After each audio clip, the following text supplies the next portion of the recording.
दीपक देता है रोशनी फैलाने की प्रेरणा, फलदायी वृक्ष देता है देने की प्रेरणा, मधुबन देता है महकते रहने की प्रेरणा, महान व्यक्ति देते हैं जीवन जीने की प्रेरणा।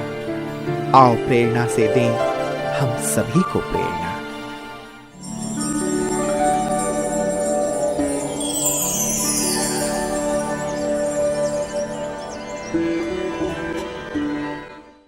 विजयपुर जम्मू राज्य के सांबा जिले में स्थित एक नगर है। विजयपुर ब्रह्मा कुमारी ईश्वरीय विश्वविद्यालय की मुख्य संचालिका है राजयोगिनी ब्रह्मा कुमारी नीरू दीदी जी। आपका जन्म 1979 में जम्मू अखनूर के जख गांव में हुआ। बचपन से आप भक्ति में विशेष रुचि रखते थे। आप सरलता, साधारणता, सहनशीलता, मिलनसार आदि गुणों से भरपूर है। परमात्मा की खोज में आपको 1999 में सत्य ज्ञान की प्राप्ति हुई। सन 2002 में अव्यक्त बाप दादा से ईश्वरीय मिलन मनाकर तुरंत ही आपने अपना जीवन ईश्वरीय सेवाओं में समर्पित कर दिया। तब से जम्मू, कटरा, सांबा, बिश्नाह, श्रीनगर आदि जम्मू कश्मीर के भिन्न भिन्न स्थानों पर आपने अपनी ईश्वरीय सेवाएं प्रदान की। सन 2010 से विजयपुर में स्थायी रूप से आप अपनी सेवाएं प्रदान कर रही है। जन जन को ईश्वरीय संदेश देते हुए आपने अनेक कार्यक्रम आयोजित किए। वर्तमान समय दीदी जी के नेतृत्व में 200 से अधिक विद्यार्थी ज्ञान योग से अपना जीवन आनंदमय बना रहे हैं।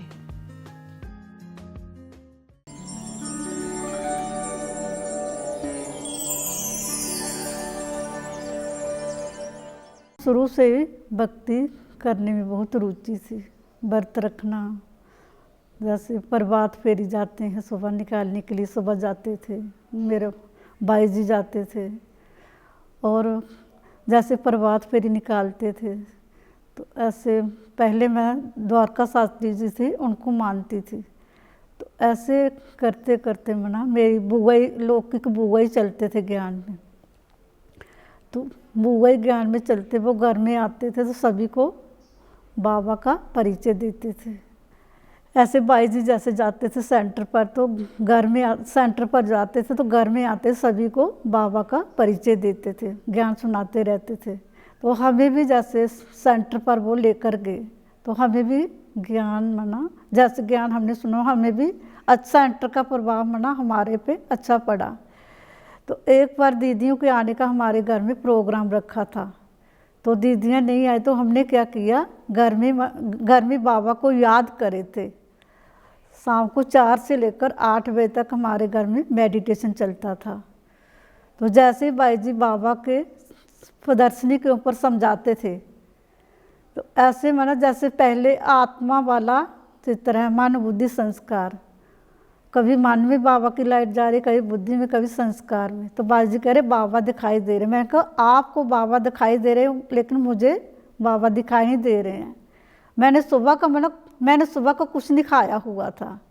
तो मैंने कहा बाबा खाएंगे भोग तो मैं खाऊंगी, ऐसे नहीं खाना। तो ऐसे बाबा मुझे ब्रह्मा बाबा दिखाई दिए। तो फिर मुझे साक्षात्कार हुआ था, बाबा ने साक्षात्कार कराया विनाश का, पहले मतलब विनाश का साक्षात्कार कराया, फिर बाबा ने स्थापना का साक्षात्कार कराया। तो ऐसे करते करते सेंटर पर जाते रहे। तो जैसे सेंटर पर जाते थे तो क्या करते थे, दीदियों के पास जाते थे तो सेवा करते थे। तो दीदियों को देखकर ऐसे लगता कि जैसे दीदियाँ हमारी, ऐसे हमारा जीवन भी ऐसा होना चाहिए। तो सेंटर पर जाते थे, सेवा करते थे। जैसे कर्मना सेवा में जैसे कोई फंक्शन होता, प्रोग्राम होता था तो दीदियों के साथ सहयोग देते थे। तो ऐसे रहते, जैसे सेंटर पर जाते रहते थे तो अच्छा लगता था सेवा करना। तो ऐसे करते करते हमारे लौकिक परिवार वाले समर्पित होने के लिए नहीं मानते थे। तो ऐसे धीरे करते करते माने जैसे बाबा के घर जाते थे, फिर लोग के घर चले जाते थे। ऐसे करते करते बाबा के घर में मना क्या हुआ, फिर जाते रहते थे। जैसे सेंटर पर रहना शुरू किया तो अच्छा लगा। फिर दीदियाँ 1 हफ्ता रहते थे, 15 दिन रहते थे, महीना रहते थे। ऐसे करते करते एक बार बराते ही आए थे रामलोचन बाई जी, तो उनकी बट्ठियाँ चल रही थी। तो घर वाले सेंटर जाने के लिए नहीं मानते थे। तो फिर घर से जब सेंटर पर गई तो फिर मना परमानेंट मना बाबा के घर रहना मैंने शुरू कर दिया। तो बाबा के घर जाते थे तो सदा जी रुचि रहती थी, ज्ञान योग धारणा सेवा जी होता कि जैसे दीदियाँ सेवा करती तो हम भी ऐसे सेवा करें। जैसे दीदियों का जीवन है, हमारा जीवन भी ऐसा होना चाहिए। त्याग तपस्या सेवा यही होता था कि जैसे दीदियाँ क्या करती थी, हमें सदा उमंग उत्साह मना देती थी कि कैसे आगे बढ़ना चाहिए। तो बाबा के घर जाते थे, ऐसे लगता कि हम कहाँ पहुँच गए हैं, मना ये अलग ही दुनिया है। जैसे मधुबन में जाना हुआ तो बाबा के घर जैसे गए, बाबा के जैसे शांतिवन में जैसे पहुँचे तो ऐसे लगता था कि मना ये दुनिया क्या है। मना वहाँ जाते थे तो ऐसे लगता कि हम ज़मीन पर मना धरती पर हमारे पाँव नहीं, ऐसे लगता कि हम चल नहीं रहे, ऐसे लगता कि जैसे हम उड़ रहे हैं। मन जिस दिन बाबा मिलन था तो बाबा जैसे गुलजार दादी जी बैठे थे स्टेज पर, तो ऐसे लग रहा था कि दादी नहीं है, ऐसे लग रहा कि ये बाप दादा माना ब्रह्मा बाबा बैठे हुए हैं, पूरा चेहरा ऐसे लग रहा था। तो बाबा किस रूप में मुझे दिखाई दिए, जैसे दादी मीटिंग हॉल में बाबा का फोटो लगा हुआ है। तो बाबा का वरदानी हाथ, बाबा ने क्या वरदान दिया कि सदा विजयी भव, सदा विजयी भव का बाबा ने वरदान दिया। अचल अडोल, बाबा ने कहा कोई भी परिस्थिति आए तो उसमें सदा अचल अडोल रहना है और सदा तीव्र पुरुषार्थ करना है, सदा उमंग उत्साह में रहना और तीव्र पुरुषार्थ करना है। और फॉलो किसको, बाबा को फॉलो करना है। टीचर बनने की प्रेरणा से मिली कि जैसे हम बड़े सेंटर पर गए, रिहाड़ी में गए, तो वहाँ बहनों को देखते थे सेवा करते हुए। तो हम ये कहते कि बहनें बाबा के घर रहती हैं, तो उनको देखते थे कि कैसे सेवा करें। हम भी कहते कि देखो बाबा के घर में बहनें रहती हैं, तो जैसे बहनें सेवा कर रही हैं तो ऐसे हम भी बाबा के घर में अपना जो जीवन है जो समर्पित करें। तो बाबा के घर मना जैसे रहते थे सेंटर पर, सेवा करते थे, लेकिन सेवा का प्रभाव हमारे ऊपर नहीं पड़ता था। सेवा करते कर्मणा सेवा मना जैसे करते थे तो सेवा का प्रभाव हमारे ऊपर नहीं पड़ता था। तो बाबा के घर का बाजू मंडल कैसे लगता था, बहनों से दीदी जी से जैसे स्नेह प्यार हमें मिलता था। मना दीदी जी क्या करते, उमंग उत्साह देते थे और सभी कन्या को क्या करते, स्नेह प्यार से आगे बढ़ाते रहते। और सभी कन्या को वहाँ क्या देखा, वहाँ संगठन देखा। कन्या का संगठन देखकर हमारे ऊपर उन कन्याओं का और दीदियों का प्रभाव पड़ा। तो हमने दिल में ये रखा कि बाबा के घर रहेंगे तो क्या करेंगे, सदा जी उमंग उत्साह रखना कि सदा आगे हम बढ़ते रहें, खुद भी आगे बढ़ेंगे और दूसरों को भी आगे बढ़ाएंगे। जैसे हम पांडव भवन बाबा के घर गए तो ऐसे वहाँ ऐसे अनुभव हुआ कि जैसे बाबा बाहें पसारे इंतज़ार कर रहे हैं कि आओ बच्ची, आओ बच्ची, आप कहाँ आए, अपने बाप के घर में आए हो। बाप का घर सो बच्चों का घर। तो बाबा ने क्या कहा कि बच्चे सदा क्या अनुभव करना है कि मना जैसे बाबा का वरदानी हाथ हमारे सिर के ऊपर है, कि बाबा हमें क्या दे रहे हैं, वरदान दे रहे हैं, शक्तियाँ दे रहे हैं। तो बाबा ने क्या कहा कि सदा विजय बाबा मैंने ऐसे लग रहा बाबा बाहें पुसारे मैंने अपनी भुजाओं में बाबा ने हमें समा लिया है। तो बाबा की कुटिया में जैसे बैठे तो ऐसे लग रहा कि बाबा ने हमें स्नेह प्यार की गोदी में बाबा ने समा लिया है। तो जैसे बाबा का 4 धाम की यात्रा करनी है, तो जैसे बाबा के जैसे बाबा के शांति स्तंभ में गए, तो ऐसे जैसे बाबा को हमने साकार में देखा नहीं है, लेकिन बाबा ने हमें साकार मिलन का बाबा ने अनुभव कराया। दादियाँ हैं तो दादियों को देखते हैं, दादियों ने कितनी सेवा की है, कितना दादियों का आपस में स्नेह प्यार है। तो हमने ये सीखा कि जैसे दादियों का आपस में स्नेह प्यार है, ऐसे हम बहनों का भी आपस में स्नेह प्यार होना चाहिए। जैसे हम किराए के मकान पे रहते थे, बाबा के घर जैसे हम आए, हम किराए पे मकान पे रहते थे, तो किसी भाई ने हमें ज़मीन दी मकान बनाने के लिए। तो उनको हमने बोला कि आप जगह की लिखत पढ़ के करके दो, बाबा के नाम करके दो। उन्होंने कहा कि आप मकान बनाओ। तो हम क्या करके देंगे, आप मकान बनाओ, हम बाद में लिख कर देंगे कि बाबा का घर बना रहे, बाद में कौन ऐसे करेगा। जब बाबा का घर बन गया तो बाबा का घर इतनी जल्दी बना, बहुत जल्दी बाबा के सभी बच्चों ने उमंग उत्साह से बनाया। लेकिन जब बाबा का घर बन गया तो बाई के दिल में क्या हुआ, उसके दिल में थोड़ा ऐसे हो गया, उसने क्या किया कि जी आपको नहीं मिलेगा। तो फिर हमने क्या किया, हमने रेंट पे और मकान ले लिया। जब ले लिया मकान तो फिर बाबा ने क्या किया, बाबा को हम याद करते रहे कि बाबा ने कहा हर बात में क्या है, कल्याण है। बाबा ने इतनी मदद की कि जैसे हमने ज़मीन ली, पता नहीं चला कि बाबा के घर में पैसे कहाँ से आए, किसने कहाँ से आए हैं, क्या किया। बाबा ने इतनी मदद की, पता भी नहीं चला है। जैसे लौकिक में क्या होता है, घर में कितना फिक्र होता है, घर में खाने के लिए नहीं जे है, तो बाबा के घर में क्या है, बाबा के घर में कोई पता नहीं कि कोई चीज़ कहाँ से आ रही। बाबा इतनी पालना करते हैं, इतने बड़े बड़े राजा हैं, वो भी अपने बच्चों की पालना नहीं कर सकते हैं। तो बाबा ने हमारी पालना कैसे की, जैसे शहंशाह बाबा ने इतना पाला कि जैसे हमारी पालना बाबा ने, जैसे शहंशाह बड़े बड़े होते वो भी इतनी पालना नहीं कर सकते हैं। तो हमारी पालना किसने की, भगवान ने की। तो बाबा ने इतनी पालना की कि हमें कोई पता नहीं चला ज़मीन कैसे ली, कहाँ से ली और मकान कैसे बना। बाबा ने कितनी जल्दी बाबा का घर बना दिया।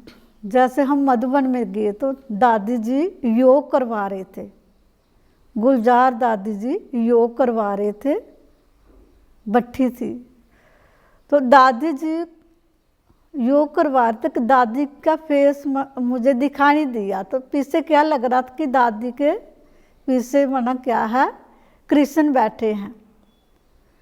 दादी जी पीछे छिप गए तो पूरा लग रहा कि श्री कृष्ण है, वो मुरली बजा रहे हैं। श्री कृष्ण का साक्षात्कार हुआ। फिर दूसरा क्या साक्षात्कार हुआ कि जैसे विष्णु हैं, विष्णु ऐसे लेटे हुए हैं, ऊपर शेष नाग हैं, उसकी 70 साया है, वो बाबा ने अनुभव कराया। जैसे दीदी जी का अनुभव क्या सुना हमने कि जैसे दीदी जी मुरली सुनाते थे बाबा के घर में, तो दीदी जी मुरली सुनाते थे कि ऐसे लगता कि जैसे अंदर तीर लगता है, दिल करता कि दीदी जी बोलते रहे और हम सुनते ही रहें। और दीदी जी हमारे अंदर कितना उमंग उत्साह देते थे। और दादियाँ जैसे बाबा के घर हम मधुबन में गए तो मधुबन क्या कहते कि क्या है, मान सरोवर है, कहते वो क्या है, मान सरोवर है। मान सरोवर में क्या होता है, कहते डुबकी लगाने से क्या बन जाते हैं, परियां बन जाते हैं। तो ऐसे बाबा के घर जैसे हम गए तो दादियों क्या हैं, दादियाँ ऐसे लगता कि जैसे चलते फिरते क्या है, दादियाँ फरिश्ते हैं। ऐसे लगता कि दादियाँ इस शरीर में रहते हुए भी शरीर में नहीं है। ऐसे लगता कि दादियाँ जैसे फरिश्ते लोग हैं। तो ऐसे लगता कि जहाँ कहाँ आए हैं हम मधुबन में, ऐसे लगता कि फरिश्तों की दुनिया में आए हुए हैं। ब्राह्मण जीवन की विशेष धारणा ये रही कि जैसे दीदी जी कहीं भी सेवा के लिए कहते थे जाने के लिए, तो कहीं भी कभी भी हम नाथ जी का पाठ नहीं कहते, सदा हाथ जी का पाठ बजाते थे। कहीं भी दीदी कहते थे जाने के लिए, हम सदा हाथ जी का पाठ बजाते थे। ब्राह्मण जीवन में जी बाबा के बच्चों को ये बताना चाहते कि समय बहुत अमूल्य खजाना है, कि संगम युग क्या है, एक एक सेकंड क्या है, मोस्ट वैल्यूएबल है। बाबा ने कहा कि संगम युग, एक सेकंड भी व्यर्थ गया, एक सेकंड व्यर्थ गया वरना एक साल हमारा वेस्ट चला गया। तो हम जी बाबा के बच्चों को जी बताना चाहते हैं कि संगम युग में क्या करना है, विशेष आगे बढ़ने का पुरुषार्थ करना है कि कैसे आगे बढ़ें। किस आत्मा को देखना कि जैसे जो आत्मा तीव्र पुरुषार्थ करती है कि वो बच्चा आगे तीव्र पुरुषार्थ करा, ज्ञान योग धारणा सेवा, ऐसी आत्मा को हमने फॉलो करना है।